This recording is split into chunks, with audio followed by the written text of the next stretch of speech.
Nearly 5,000 years after he was bestowed with the almighty powers of the Egyptian gods and imprisoned just as quickly, Black Adam is freed from his earthly tomb and is ready to unleash his unique form of justice upon the modern world. Guys, last night I went to see Black Adam. It did not go in theaters, or did not go in IMAX to see it, and it is directed by Jaume Collet-Serra, I believe that's how you say his name, and obviously we know who it stars, Dwayne Johnson, The Rock.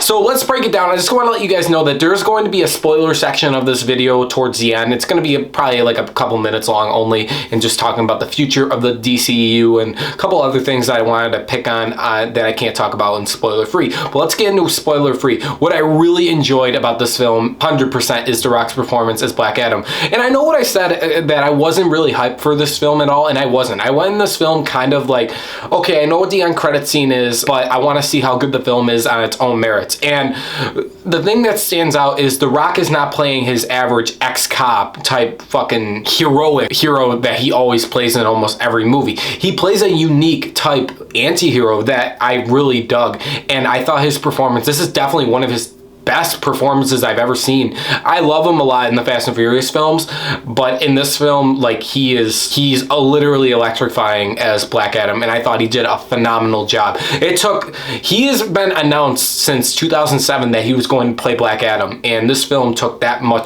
long to get out. But I'm glad we got to see him as Black Adam, and I thought he killed it. And Black Adam killed a lot of people in this film as well. And he kicked a lot of ass, I'll have to say too. And one of the other things that I did want to say is that they made him a true anti-hero in this film. This film gets dark at times. There's some levity in the film sprinkled around there, but this film gets dark sometimes, especially with the kills and the kill count. But they made him an anti-hero where, unlike how they did with Venom, where they kind of consider it anti-hero, but he's basically a hero, with Black Adam, they basically made him full-on anti-hero, and you understand what his motives are, and he just doesn't care. He wants to protect conduct, and that's his overall goal. And we understand that as the story progresses, some of the events that occurred, why the Justice Society of America, which I'm about to talk to right now, the Justice Society of America needs to stop him or wants to contain him. And let's talk about that real quick. So I have to say that the Justice Society of America with Hawkman, Atom Smasher, Cyclone, and Dr. Fate, I really enjoyed all of them. Definitely Atom Smasher for me and Cyclone were the ones that took a backseat in the film. You gotta remember, this is a 2 hour and 4 minute film, and it's got a lot of characters in it to balance them all out, and it did feel a little crammed at times as well. But but overall, for the Justice Society, Aldous Hodge and Pierce Brosnan as Hawkman and Dr. Fate were fucking badass. I want to see more of these characters. I really do. Dr. Fate was phenomenal. It felt like, oh my god, I can't. Everything they did with Dr. Fate was really badass, and I really could not believe I'm saying this. I was not a fan of Hawkman in the Legends of the Tomorrow show, but in this film, he was a badass, and I really enjoyed Aldous's performance, and I want to see more of this in the DCU to come. Another thing I want to talk about is, guys, you expected that. This is a comic book movie. You knew there was going to be CGI, and is there a CGI fest in this film? Yeah, there's a lot of CGI, but majority of it was handled really well. There are a couple nitpicks that I have with the CGI, especially with Hawkman's wings. When you see them completely spread out, it does look a little fake at times, but overall the CGI in the film was handled really, really well, and I really dug it, especially with the slow-mo. A lot of people aren't a big fan of slow-mo. For me, I dig it as long as it's not overly done. Like, one of the things that Zack Snyder loves to do is slow-mo, right? And I can even admit too, he does it a little too much. In Black Adam, I say it was balanced out pretty well. I gotta also say that the composer, Lorne Balfe, he composed The Bible Show with Hans Zimmer, and he also composed Mission Impossible Fallout. I love him as a composer. So him composing this film, yeah, the fucking score of Black Adam, I'll let you guys know right now, was completely badass. It really was. And I dug a lot of the cinematography as well. There were some cool visuals, like I said, with the slow-mo too, but everything with the runtime too, I want to say, is the runtime of 2 hours and 4 minutes. This film flew by, so there was no boring parts or anything. The story gets going, and that's it. That's why the pacing in this film was perfect. There's only an issue, or when we get into the cons, I just want to talk about this con that has nothing to do with the film at all. It's where I went to go see it. There's this theater, or my theater that I go to. I was hoping I didn't get this number theater, but for their projector, they have like it's like I forgot what kind of tint is over it. And the film looked really, really like, it's already taking place in Kahndaq. So we know it's going to be a lot of yellows, browns, oranges, stuff like that, color palette, right? And in this, when I went to go see Top Gun Maverick, it's the same thing. It's something with the 4K native. They switched it to a full-on darker tint, like a tan tint to it. So for me, like I didn't get all the colors like of the suits popping or anything like that, like blue, those colors did not pop for me. That's just a nitpick. I just wanted to let you guys know that I'm gonna go see Black Adam again, but overall that was my nitpick with it. But I have to say though too, guys, the action in this film too, it's fucking awesome. Like I said, 2 hours and 4 minutes, the action's nonstop with this, and it is completely, we're not in the summertime anymore, we're in the fall over here, but this is a summer popcorn fun fucking, and I really, really enjoy that. Now, what I didn't like, there's two big gripes that I have about this. There's a kid named Iman in the film. He is tolerable in the first half of the film, right? I didn't really care. I thought it was cool seeing all of his geeky side with the Batman, Superman, Aquaman posters, Wonder Woman posters in his room. I like that aspect of him. And I understood why he was in the film, to give Black Adam himself more morality and make him more human-like, to compare to his own son that he lost 5,000 years ago.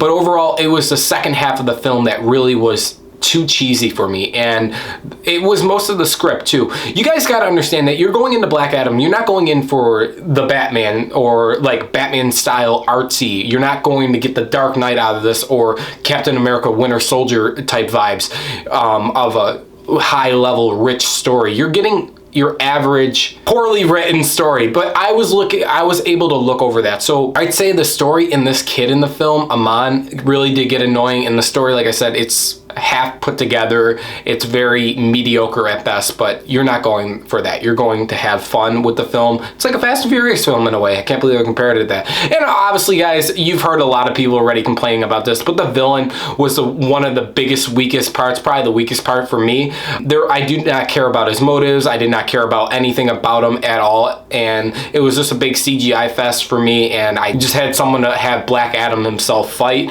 which was alright. The fight was cool, but that's it. And I did not care about the film. But guys, I have to say, do not listen to the critics. Once again, I don't know what the fuck. Don't ever listen to Rotten Tomatoes, honestly. I really mean this. Don't listen to them. Go watch this film. You're gonna have a fun fucking time. You really are. And I'm gonna be honest, guys, I'm giving Black Adam an 8 out of 10. I had a blast with this film. I'm definitely buying it on 4K, and I'm probably gonna go see it again this weekend. I cannot wait to watch it again.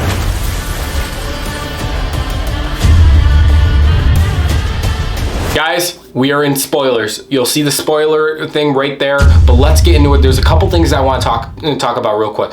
I dug the cool underground prison that we see a lot of villains that are locked up after Black Adam gets locked up by the Justice Society. But I wanted to know, did you guys see anybody unique there? Like someone that stood out, maybe like Bane or someone that they're keeping underground? Because there was like fucking a lot. I don't know if any of you guys saw anything. Let me know in the comments below. But I thought that was a cool underground prison. Kind of reminded me similar to Civil War's underground prison, but this one was more intense, I guess you would say. And I loved all, like I said earlier in the video, I loved all the Easter eggs in Amon's room, knowing about Batman, Superman, how they all exist in the world still and that. But guys, one of the things I really want to talk about before we get into the end credit scene is Dr. Fate sacrificing himself. He's dead, or is he? I want to know what you guys think about that. Look, I think there's always a way that Dr. Fate can come back into the DCU, but I really want to see Pierce Brosnan's character return, and I really hope he does. This character was phenomenal. I felt like this was Injustice 2 right on the screen. I really loved the character of Dr. Fate in this film, and I don't want it to end here. Why couldn't we kill off someone else, like Atom Smasher, Cyclone? I don't know. I really like Dr. Fate as a character in the DC universe, and seeing him in this film got me really excited. So hopefully they do bring him back eventually. There's got to be some way, but his magic was pretty fucking awesome, I have to say. And the last thing, guys, I need to talk about is the post-credit scene of Henry Cavill's Superman. We all knew this was coming, and he comes in with his curly little hair right there, his big bright Man of Steel suit with a big S, and he comes in after Waller sends him in talking to Black Adam, letting him know that if you don't stay in Kahndaq, that she's gonna contain him. And Superman comes in saying, it's been a while since someone has made the world scared. Black Adam, Let's talk. Boy, I cannot wait for the future of the DCEU. Go out and support this film. Honestly, guys, Superman 2 is getting its sequel, or Superman's finally getting his fucking sequel, but I want to see these two go head to head and team up too at a point of the film. This is going to be fucking fun. I like I said, I was going to say this. Thank you so much. This is all comes from The Rock. The Rock fought for Henry Cavill being back as Superman. He fought the studio, the fucking retards in the studio. Now we have a better studio executives now, but he fought for this and he got it. And I just honestly, I think the future is bright. I can't wait to see these two together on screen again. I want to see how they interact, and fuck, I want to see more Black Adam. I want to see a sequel. I really do. Just let this film do good in the box office so they greenlight a sequel, but I can't wait. I just can't wait. It got me all giggity. The only thing that I have to say that was a big nitpick, or a little nitpick for me, is that they played the John Williams score, and I really would have preferred the Hans Zimmer score. That feels like it brings you back at home. That's the Superman that I love. So it is what it is. We can speculate all we want about what Superman score they're going to use down the line. We don't know, but it's so great that Henry is finally back as Superman and that he's going to be with The Rock's Black Adam. That's awesome. Guys, if you've seen Black Adam, let me know your thoughts below. Did you guys enjoy it? Did you guys have fun like me? What did you think of the end credit scene? What do you think the future is? Let me know your thoughts below, guys. Thanks for watching. Please subscribe for more, and I'll see you guys in the next one. Bye, guys.